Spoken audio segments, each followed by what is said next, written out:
एक पवन दास है एक व्यक्ति, हाँ हाँ और मैं ये मानता हूँ व्यक्तिगत रूप से पवन दास इस रामपाल दास की भीड़ में सबसे बड़ा विद्वान है। विद्वान कोई मुझको वेद का विद्वान नहीं मानता, हाँ संस्कृत का उसको कैसे ख नहीं आता हाँ है, हाँ हाँ। परंतु जो रामपाल दास की जो आइडियोलॉजी है ना, जो उसकी उसका विचारधारा मुख्य चेला है वो।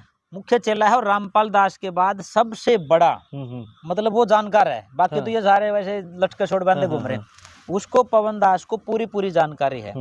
पवन दास बड़ी मतलब खोल करके बातें रख रहा है। उसने दीनवास के बारे में बोला, उसने डाया गांव में जो कार्यक्रम हुआ उसके बारे में बोला, और उसने जो शादीपुर में जो कार्यक्रम हुआ उसके बारे में बोला। वो एक बात कह रहा है कि भाई दीनवास के लोगों से मेरा प्रश्न है, बस जो आदमी 50-60 हजार रुपए की पाइप अपने खेत में लगा करके पानी नहीं निकाल सकता, वो आदमी 1 करोड़ रुपए लगा करके सम्मान समारोह कैसे कर देगा?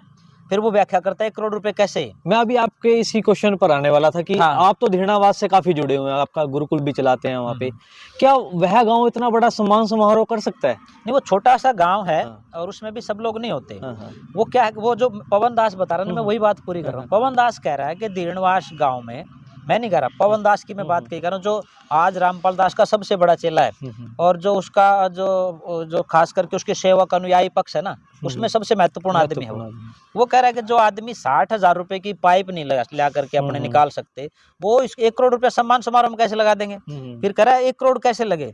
वो कह रहा है 20 से 25 लाख रुपए का तो टेंट है, फिर साउंड सिस्टम है, उसमें जो गायक और वो जो रागनी गाने वाले बुलाए गए, ये सुनने में आया है 2-2 लाख रुपए में बुलाए गए हैं, लड़कियां नचवाई गई हैं वहाँ, वो भीड़ डांटने के लिए। उसके बाद उससे जो अगला जो प्रोसेस, वो कह रहा है इतने जो हजारों लोग थे वहाँ पे, जितने भी 1000 लोग रहे होंगे, उन सब का खाना बन करके, जो इनका दनाना आश्रम है वहां से खाना बन करके यहाँ पर पहुंचा है। तो कह रहे इस प्रोसेस में तो लाखों रुपए लगे हैं उसमें। तो वो पैसे जो आदमी, जो लोग 60 हजार की व्यवस्था नहीं कर सकते, वो 60 लाख की व्यवस्था कैसे कर लेंगे? ऐसे ही डाया गांव के बोला उन्होंने, ऐसे ही शादीपुर के बारे में। तो वो पवन दास कहता है कि ये इनका प्रोपेगेंडा है, ये सारा का सारा खर्च जो है रामपाल दास का जो सतलोक आश्रम बोलते हैं, उसकी जो मैनेजमेंट है, उसके लोग सारा का सारा खर्च कर रहे हैं, वो तो सिर्फ नाम ले रहे हैं।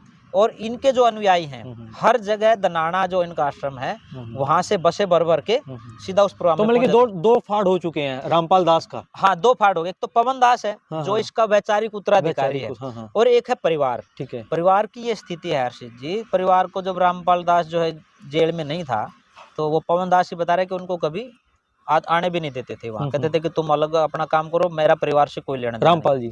रामपाल दास के बारे में, परिवार के लोगों के बारे में कह रहे कि परिवारों का कुछ लेना देना नहीं था। परंतु वो जो बरवाड़ा कांड हुआ, उसमें थोड़ा परिवार एक्टिव हुआ। परिवार के लोग कह रहे कि उसके ऊपर काबिज हो गए सारा का सारा। उनको ये हो गया ना कि भाई जेल में जाएगा तो ये साम्राज्य फैला हुआ है, इसको कौन संभालेगा?